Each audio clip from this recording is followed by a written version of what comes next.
Auzubillahiminash-shaytanir-rajim. Bismillahir-rahmanir-rahim. I am दसर Gulzar lecturer Pakistan studies base group of colleges के इस platform से मैं आपसे मुखातिब हूँ। तो डियर स्टूडेंट्स, आज के जो हमारा लेक्चर है इसके अंदर हम यूनिट 5 के अंदर जो है वफाकी इंतज़ामिया की जो साख और जो इसका स्ट्रक्चर था, कल इस हवाले से हमने कौमी असम्बली और सेनेट को डिस्कस किया।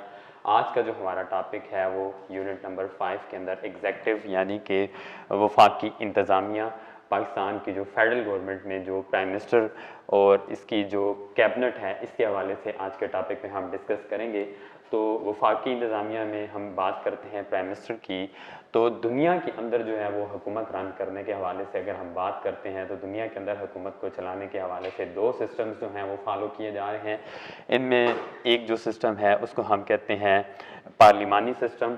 तो पार्लिमानी निज़ाम के अंदर जो है हम देखते हैं कि प्राइम मिनिस्टर के साथ साथ जो है प्रेसिडेंट का ओहदा भी मौजूद होता है। तो दुनिया के अंदर जो दो बुनियादी जमहूरी जो निज़ाम है हुकूमतों को चलाने के हवाले से, इसमें पहला जो सिस्टम है हम गवर्नमेंट का, उसे हम कहते हैं पार्लिमानी निज़ाम हुकूमत, जो कि हम देखते हैं कि पाकिस्तान, भारत और बरतानिया के अंदर जो है ये सिस्टम राइज है। और इस गवर्नमेंट के सिस्टम के अंदर प्राइम मिनिस्टर के साथ साथ प्रेसिडेंट का ओहदा भी मौजूद होता है। दूसरी तरफ हम बात करते हैं दुनिया के जमहूरी निज़ामों के अंदर हुकूमत को रन करने के हवाले से, जो दूसरा गवर्नमेंट को चलाने का जो सिस्टम है उसे हम प्रेसिडेंशियल सिस्टम कहते हैं, यानी कि सदारती निज़ाम। जैसा कि नाम से ज़ाहिर है, सदारती निज़ाम में जो तमाम इख्तियारात होते हैं, जो तमाम पावर्स होती हैं, वो सदर के पास होते हैं। और इसकी जो सबसे बड़ी जो हम एग्जांपल देखते हैं वो अमेरिका और रशिया है। यानी कि अमेरिका और रशिया के अंदर जो है प्रेसिडेंट जो है वो ऑल इन ऑल होता है और प्राइम मिनिस्टर का ओहदा जो है वो मौजूद नहीं होता। तो नाम से ज़ाहिर है सदारती निज़ाम में तमाम इख्तियारात जो हैं वो सदर के पास होते हैं। लेकिन जहाँ तक बात है पाकिस्तान की बात की जाए तो पाकिस्तान के अंदर जो सिस्टम गवर्नमेंट को जो चलाया जा रहा है, जो काम कर रहा है, वो हमारा जो है वो पार्लिमानी सिस्टम है। तो पाकिस्तान का जो गवर्नमेंट का सिस्टम है वो भी पार्लिमानी नोयत का है। और पार्लिमानी निज़ाम में जो मुकन्ना है, जो कानून बनाने वाला इदारा है, इसको इंतज़ामिया पे बालादस्ती हासिल होती है। पाकिस्तान में भी कानून साज इदारा जो है, कानून बनाने वाला जो इदारा है फेडरल गवर्नमेंट के अंदर हम बात करते हैं तो पार्लियामेंट ही जो है वो इंतज़ामिया यानी कि जो आपकी एडमिनिस्ट्रेशन होती है उसकी तख्लीक करती है, उसको जो है वो चुनती है। कौमी असम्बली मुल्की इंतज़ामिया के सरबराह यानी कि प्राइम मिनिस्टर का भी इंतखाब करती है। यानी कि जो नेशनल असम्बली है पाकिस्तान की पार्लियामेंट का जो लोअर हाउस है, वही जो आपका लोअर हाउस है वो प्राइम मिनिस्टर का इंतखाब करता है। कौमी असम्बली के जितने आपके मेम्बरान होते हैं वही अपने दरमियान में से 342 जो मेंबर्स होते हैं वो अपने दरमियान में से एक शख्स को एज आ प्राइम मिनिस्टर जो है वो चुनते हैं। तो 342 मेंबर्स जो हैं वो प्राइम मिनिस्टर का इंतखाब करते हैं। और 342 मेंबर्स जो MNAs होते हैं वो सब जो है वो वज़ीर-ए-आज़म पाकिस्तान का इंतखाब करते हैं। और वज़ीर-ए-आज़म पाकिस्तान बनने के लिए जो है 342 में से कम जो है वो 50% से जो है वो ज़्यादा जो है मैंडेट जो है वो प्राइम मिनिस्टर को दरकार होता है। यानी कि 342 में से तकरीबन 50% से ज़्यादा जो सीटें जो हैं उसे रिक्वायर्ड होती हैं। जब प्राइम मिनिस्टर ऑफ पाकिस्तान अपने ओहदे पे जो हैं वो अपॉइंट हो जाते हैं, जब प्राइम मिनिस्टर ऑफ पाकिस्तान की सिलेक्शन हो जाती है तो प्राइम मिनिस्टर ऑफ पाकिस्तान जो है वो अपनी कैबिनेट जो होती है उसका भी जो है वो इंतखाब करते हैं। तो फेडरल गवर्नमेंट के अंदर जो प्राइम मिनिस्टर ऑफ पाकिस्तान है वो अपनी काबीना चुनते हैं और वज़रा का इंतखाब करते हैं। तो वज़रा का इंतखाब जो है लास्ट जो लेक्चर था इसके अंदर भी हमने डिस्कस किया था कि प्राइम मिनिस्टर ऑफ पाकिस्तान जो है वो एक शख्स जो है अकेला जो है मुल्क का जो गवर्नमेंट का सिस्टम है उसको अकेले जो है रन नहीं कर सकते। इसी वजह से वो अपनी कैबिनेट का इंतखाब करते हैं। और प्राइम मिनिस्टर की जो कैबिनेट होती है, हर वज़ीर जो है वो प्राइम मिनिस्टर का वो एक ख़ास शोबे का सरबराह होता है और अपनी वजारत से मुतल्लिक़ जो है वो प्राइम मिनिस्टर ऑफ पाकिस्तान के सामने जो है वो अपनी वजारत से मुतल्लिक़ जो है वो जवाबदेही भी होता है। तो प्राइम मिनिस्टर ऑफ पाकिस्तान जो है अपने वज़रा का जब इंतखाब करते हैं तो वो 3/4 हिस्से जो हैं वो कौमी असम्बली से अपने वज़रा के लेते हैं, यानी कि 3 हिस्से कौमी असम्बली से अपने वज़रा के लेंगे, जबकि एक हिस्सा जो है वो सेनेट से लेंगे। फॉर एग्जाम्पल, अगर प्राइम मिनिस्टर पाकिस्तान के 20 वज़रा हैं तो 20 में से 3 हिस्से जो हैं वो कौमी असम्बली से इनका इंतखाब किया जाएगा वज़रा का, और एक हिस्सा यानी कि जो 5 वज़रा हैं उनका इंतखाब जो है वो सेनेट से किया जाएगा। मैंने आपको एग्जांपल दी, अगर प्राइम मिनिस्टर पाकिस्तान के 20 वज़रा हैं तो 20 में से 3 हिस्से जो हैं वो कौमी असम्बली से लेंगे अपने वज़रा के, जबकि एक हिस्सा जो है 20 में से वो सेनेट से लिया जाएगा। तो हर जो वज़ीर होता है अपनी वजारत से मुतल्लिक जो है प्राइम मिनिस्टर के सामने जवाबदेह होता है। और आइनी तौर पर मुल्क की इंतज़ामिया का जो सरबराह है वो भी वज़ीर-ए-आज़म पाकिस्तान ही होते हैं। सदर ममलिकत का ओहदा अगरचे जो है प्राइम मिनिस्टर ऑफ पाकिस्तान से ज़्यादा जो है बावकार है। सदर पाकिस्तान प्रेसिडेंट पाकिस्तान का जो ओहदा है प्राइम मिनिस्टर ऑफ पाकिस्तान से ज़्यादा बावकार है, लेकिन ज़्यादा इनके पास पावर्स नहीं है। प्रेसिडेंट का ओहदा बड़ा ज़रूर है, लेकिन इनके पास जो है प्राइम मिनिस्टर्स के मुकाबले में जो है वो पावर्स कम हैं। तो सदर के जो भी अहम डिसीजन होता है, सदर का जो भी अहम फैसला होता है, इसके ऊपर जो है प्राइम मिनिस्टर के जो है वो अप्रूवल होना, इनके दस्तखत होना भी ज़रूरी होता है। इसके अलावा डियर स्टूडेंट्स, कल मैंने आपको कौमी असम्बली के हवाले से बताया था कि कौमी असम्बली के अंदर जो है वज़रा का इंतखाब किया जाता है, प्राइम मिनिस्टर का इंतखाब किया जाता है। तो प्राइम मिनिस्टर ऑफ पाकिस्तान बनने के लिए जो है 342 में से जो है 51% तकरीबन 50% से ऊपर जो है मैंडेट दरकार होता है। अगर कौमी असम्बली के जो आपके मेम्बरान हैं वो प्राइम मिनिस्टर ऑफ पाकिस्तान के ऊपर जो है एतमाद नहीं करते, तो वो उनके खिलाफ जो है तहरीक भी पेश कर सकते हैं, जिसको हम जो है तहरीक अदम एतमाद, नॉन कॉन्फिडेंस मोशन का भी नाम देते हैं, नॉन कॉन्फिडेंस मूवमेंट का नाम देते हैं। यानी कि अगर आपके MNAs जो हैं अपनी पार्टी के ही प्राइम मिनिस्टर के ऊपर जो है एतमाद का इजहार नहीं करते, तो इनके खिलाफ तहरीक अदम एतमाद पेश करेंगे। जितने वोट जो है प्राइम मिनिस्टर ऑफ पाकिस्तान बनने के लिए जो है प्राइम मिनिस्टर को दरकार होते हैं, इतने ही वोट जो हैं प्राइम मिनिस्टर को इनके ओहदे से उतारने के लिए भी दरकार होते हैं, अगर वो जो है अपना एतमाद का वोट जो है वो हासिल ना कर सकें। अगर प्राइम मिनिस्टर पाकिस्तान के खिलाफ जो है तहरीक अदम एतमाद पेश की जाती है, तो अगर वो उतने वोट हासिल ना कर सकें जितने वोट जो हैं उनको प्राइम मिनिस्टर बनने के लिए दरकार थे, तो उसके बाद जो है वो अपना ओहदा छोड़ देंगे और नए प्राइम मिनिस्टर का जो है वो इंतखाब किया जाएगा। तो कौमी असम्बली जो है वो प्राइम मिनिस्टर के खिलाफ जो है तहरीक अदम एतमाद पेश करके वज़ीर आज़म पाकिस्तान को जो है वो मुस्ताफ़ी होने पर मजबूर भी कर सकती है।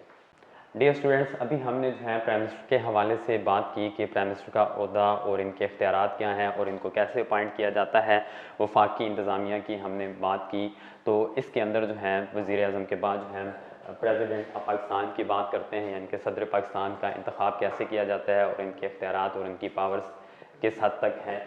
तो प्रोटोकॉल के अतबार से अगर हम बात करें तो इस्लामी जमहूरिया पाकिस्तान का जो वफाकी हुकूमत है, जो फेडरल गवर्नमेंट है, फेडरल गवर्नमेंट का जो है सबसे कह लें कि बुलंद मनसब है प्रेसिडेंट ऑफ पाकिस्तान का।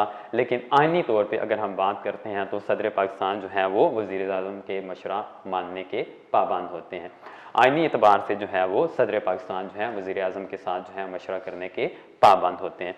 अब सदर ममलिकत के इंतखाब की, इनकी सिलेक्शन की अगर बात की जाए तो डियर स्टूडेंट्स, हमने प्राइम मिनिस्टर के हवाले से ये पढ़ा, अभी मैंने आपको बताया कि प्राइम मिनिस्टर ऑफ पाकिस्तान का इंतखाब जो है कौमी असम्बली के जो मेंबर्स हैं वो अपने दरमियान में से एक शख्स को जो है वज़ीर आज़म अपॉइंट करते हैं। दो उम्मीदवार होते हैं प्राइम मिनिस्टर बनने के लिए, एक अपोजिशन की जानब से और एक अक्सरियती जमात की जानब से। जबकि अगर हम सदर पाकिस्तान की सिलेक्शन की बात करते हैं तो यहाँ पे जो है सदर ममलिकत का जो इंतखाब है वो 6 इदारे मिलकर करते हैं। इनमें हम देखते हैं डियर स्टूडेंट्स के हमारी फेडरल पार्लियामेंट के जो 2 हाउसेज हैं, अगर हम लोअर हाउस की बात करें नेशनल असम्बली और अपर हाउस की बात करें तो सेनेट, तो पार्लियामेंट के दोनों हाउसेज, दोनों ऐवान यानी कि लोअर हाउस कौमी असम्बली और अपर हाउस सेनेट, और इसके अलावा चारों सूबों की जो सूबाई असम्बलियों के जो MPAs होते हैं, तो 4 सूबों की सूबाई असम्बलियों के MPAs और 2 इदारे आपके जो है वो पार्लियामेंट के यानी कि लोअर हाउस कौमी असम्बली और अपर हाउस सेनेट, तो ये 6 इदारे मिलकर जो है वो सदर पाकिस्तान का इंतखाब करते हैं। जिस तरह प्राइम मिनिस्टर पाकिस्तान के लिए 2 कैंडिडेट होते हैं, यानी कि एक अक्सरियती जमात से और एक अपोजिशन की जमात से, इसी तरह सदर पाकिस्तान बनने के लिए भी जो है वो 2 ही कैंडिडेट्स होते हैं, एक अक्सरियती जमात से और एक अपोजिशन की जानब से। तो इन 6 इदारों से, इन 6 जो है जो ये हमारे इदारे हैं, इनमें से जिस शख्स को जो है ज़्यादा वोट जो है वो पड़ते हैं, वही शख्स जो है वो सदर पाकिस्तान के ओहदे के ऊपर जो है अपॉइंट होते हैं। उसके बाद हम बात करते हैं कि सदर पाकिस्तान जो हैं इनके अपॉइंट होने के बाद अगर हम इनके हवाले से बात करते हैं कि सदर पाकिस्तान का जो मुआवजा है ये कैसे किया जा सकता है, यानी कि सदर ममलिकत को जो है उनके ओहदे से कैसे उतारा जा सकता है, वो कौन सी ऐसी वजूहात हैं कि जब सदर पाकिस्तान, प्रेसिडेंट पाकिस्तान को इनके ओहदे से उतारा भी जा सकता है, तो वो कंडीशंस क्या हैं। अगर हमारी पार्लियामेंट देखती है कि सदर पाकिस्तान जो है वो फिज़िकली या मेंटली जो है उनके अंदर कोई डिसेबिलिटी है, वो करप्शन करते हैं या फिर जो है उनके अंदर कोई ज़हनी या जिस्मानी जो है नाअहलियत है, इस बिना पर जो है सदर पाकिस्तान का जो है वो मुआवजा जो है वो किया जा सकता है। इसके बाद हम डियर स्टूडेंट्स बात करते हैं कि सदर पाकिस्तान बनने के लिए जो बुनियादी शराइत हैं वो क्या हैं। सदर बनने के लिए जो बुनियादी शराइत हैं इसके हवाले से बात करते हैं तो हर वो शख्स जो मुसलमान हो, तो सदर बनने के लिए और प्राइम मिनिस्टर बनने के लिए अगर हम बात करते हैं तो 1973 के कॉन्स्टिट्यूशन के अकॉर्डिंग जो है वो पाकिस्तान का प्रेसिडेंट और प्राइम मिनिस्टर वही शख्स बन सकता है जो जिसका जो है ख़त्म नबूवत के ऊपर ईमान हो। यानी कि जब वो अपने ओहदे का हल्फ उठाएंगे तो ख़त्म नबूवत यानी कि अकीदा तौहीद और रसालत का जो है वो इकरार भी करेंगे। तो मुसलमान होना तो बुनियादी शर्त है। तो जैसा इससे पहले डियर स्टूडेंट्स हमने पढ़ा 1956 के कॉन्स्टिट्यूशन के अंदर हम देखें तो सदर पाकिस्तान के लिए जो है वो मुसलमान होने की शर्त रखी गई थी, लेकिन प्राइम मिनिस्टर के लिए जो है वहाँ ये शर्त नहीं रखी गई थी। 1956 के कॉन्स्टिट्यूशन के अकॉर्डिंग जो है कोई भी नॉन मुस्लिम जो है वो पाकिस्तान का जो है प्राइम मिनिस्टर बन सकता था। लेकिन जब हम बात करते हैं 1962 के कॉन्स्टिट्यूशन की, तो 1962 का जो कॉन्स्टिट्यूशन था डियर स्टूडेंट्स, आपको पता है कि 1962 का जो आइन था सदारती नौयत का था और उसके अंदर जो है प्राइम मिनिस्टर का ओहदा मौजूद नहीं था। अब हम बात करते हैं अकॉर्डिंग टू 1973 कॉन्स्टिट्यूशन, तो 1973 के आइन के मुताबिक जो है वो प्रेसिडेंट ऑफ पाकिस्तान और प्राइम मिनिस्टर ऑफ पाकिस्तान दोनों का जो है मुसलमान होना ज़रूरी है। और कोई भी वो शख्स जो नॉन मुस्लिम हो पाकिस्तान का ना तो सदर बन सकता है ना ही प्राइम मिनिस्टर बन सकता है। तो मुसलमान होने की बुनियादी शर्त है। इसके बाद जो है दूसरी शर्त है कि वो शख्स जो सदर पाकिस्तान के ओहदे पे अपॉइंट होना चाहता है उसकी जो एज लिमिट है वो कम से कम जो है 45 साल हो। 45 साल से इसकी एज जो है वो कम नहीं होनी चाहिए और इस्लामी जमहूरिया पाकिस्तान के अहद सदारत का वो उम्मीदवार बन सकता है। और इसके अलावा एक मुसलमान होने की शर्त, दूसरी जो है 45 साल की शर्त, और तीसरी शर्त यह है कि वो कौमी असम्बली का मेंबर बनने की सलाहियत भी रखता हो। इसके बाद हम बात करते हैं कि सदर पाकिस्तान के पावर्स की इख्तियारात की बात करते हैं कि सदर पाकिस्तान के इख्तियारात क्या हैं। तो इस हवाले से सदर किसी भी सूबे के अंदर जो है वो हंगामी हालात नाफिज कर सकता है, किसी भी सूबे की सूबाई असम्बली को जो है वो मुअत्तल भी कर सकता है। इससे पहले हम डियर स्टूडेंट्स बात करते हैं 90 की दहाई के अंदर हम देखते हैं कि सदर पाकिस्तान के पास जो है पहले पावर्स होती थी 58 2B की। 90 के दहाई के अंदर हम देखते हैं कि 2 दफ़ा जो है वो मोहतरमा बेनज़ीर भुट्टो की हुकूमत को जो है माज़ूल किया गया और एक दफ़ा जो है वो प्राइम मिनिस्टर जो थे पाकिस्तान के नवाज शरीफ साहब की गवर्नमेंट को जो है माज़ूल किया गया। तो पहले सदर पाकिस्तान के पास ये 58 2B की जो पावर्स होती थी, इख्तियारात होते थे, तो इसकी वजह से 2 दफ़ा मोहतरमा बेनज़ीर भुट्टो की हुकूमत को माज़ूल किया गया और एक दफ़ा जो है नवाज शरीफ साहब की हुकूमत को माज़ूल किया गया। लेकिन इसके बाद हम देखते हैं कि सेकंड टाइम जब वज़ीर आज़म पाकिस्तान बने हैं नवाज शरीफ साहब, तो उन्होंने आइन के अंदर अमेंडमेंट करके जो सदर के पास जो पावर्स थी 58 2B की, इसको जो है वापस ले लिया है। अब किसी भी जो है अब जो है वो सदर पाकिस्तान के पास ये पावर्स नहीं है। कोई भी सदर पाकिस्तान जो है फेडरल गवर्नमेंट को जो है वो तोड़ नहीं सकता और असम्बलियों को तोड़ नहीं सकता और वज़ीर आज़म को उसके ओहदे से उतार भी नहीं सकता। तो सदर पाकिस्तान के पास जो इख्तियारात थे 58 2B के, वो अब सदर पाकिस्तान से ले लिए गए हैं आइन के अंदर अमेंडमेंट करके। उसके बाद हम बात करते हैं, लेकिन सदर पाकिस्तान के पास इतनी पावर्स ज़रूर हैं कि वो किसी भी सूबे की सूबाई असम्बली को जो है वो मुअत्तल करने का इख्तियार अभी भी रखते हैं।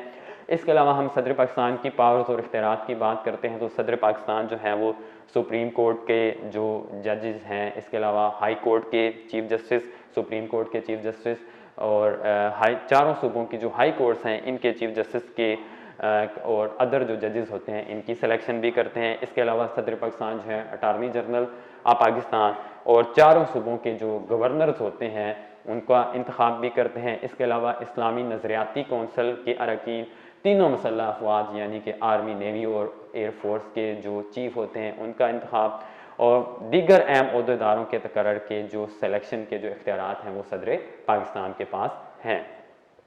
यानी कि दोबारा जो है इसको मैं रिपीट कर रहा हूँ, चारों सूबों की जो हाई कोर्ट्स हैं इनके चीफ जस्टिस का इंतखाब, सुप्रीम कोर्ट ऑफ पाकिस्तान के चीफ जस्टिस का इंतखाब और अदर जजेस का इंतखाब, इसके अलावा अटार्नी जनरल ऑफ पाकिस्तान और चारों सूबों के गवर्नर्स और इस्लामी नज़रियाती कौंसिल के अरकान, तीनों मुसल्लह अफवाज, आर्मी, नेवी और एयरफोर्स के जो सरबराहान मुमलकत हैं, इसके अलावा दीगर अहम अहदेदारों के जो सिलेक्शन की जो पावर्स हैं, जो इख्तियारात हैं, वो सदर पाकिस्तान के पास हैं।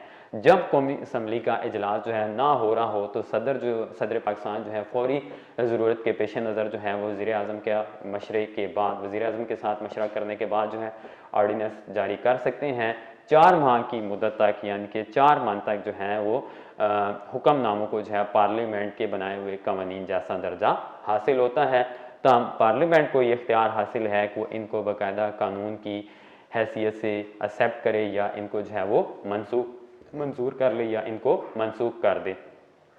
सदर कोई भी जो है वो कौमी अहमियत के मसले के ऊपर जो है इनके पास ये पावर्स भी हैं कि सदर पाकिस्तान जो है कौमी अहमियत के किसी भी मसले के ऊपर जो है रेफरेंडम करवाने का इख्तियार भी रखते हैं।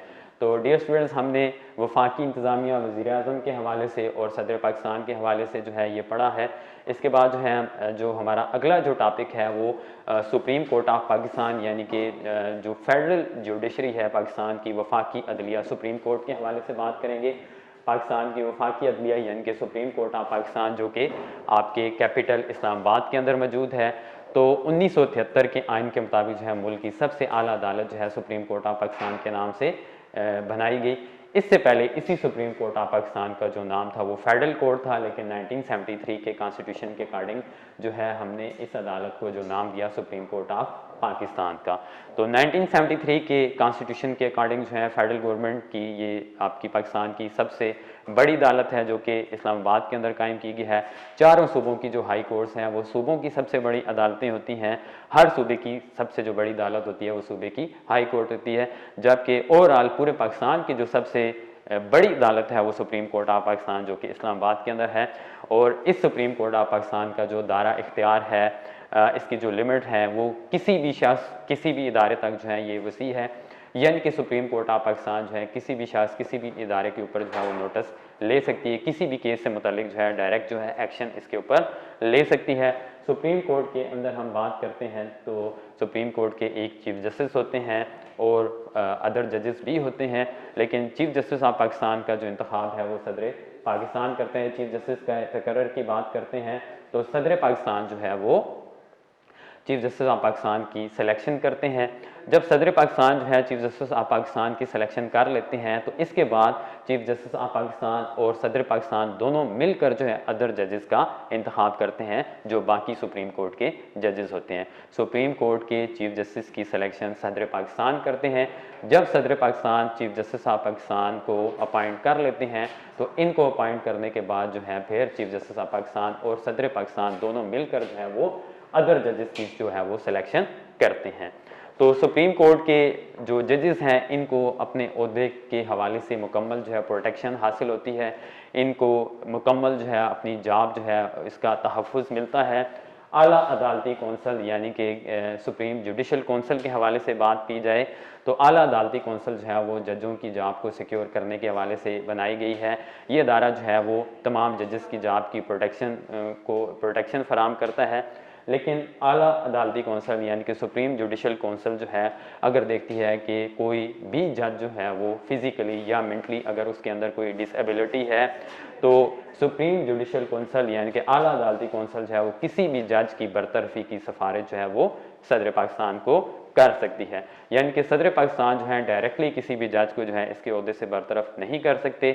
आला अदालती कौंसल अगर किसी जज के अंदर मंदरजा झैल किस्म में से अगर कोई भी किसी किस्म की ख़राबी देखती है तो इसका केस जो है फॉरवर्ड कर सकती है, इसकी फ़ाइल फॉरवर्ड कर सकती है, सदर पाकिस्तान को इसकी बरतरफी की सिफारिश कर सकती है। अगर जजेस के अंदर जो है ये ख़राबियाँ हों, अगर वो करप्शन करे फिज़िकली या मेंटली, जहनी या जिस्मानी तौर पर जो है इसके अंदर कोई नाअहलियत हो, तो आला अदालती कौंसल जो है वो किसी भी जज की बरतरफी की सिफारिश जो है वो सदर पाकिस्तान के जो है वो कर सकती है। सदर पाकिस्तान जो है डायरेक्टली किसी जज को जो है उसके ओहदे से उतार नहीं सकते जब तक जो है आला अदालती कौंसल जो है किसी भी जज की बरतरफी की सिफारिश जो है सदर पाकिस्तान को ना भेजे।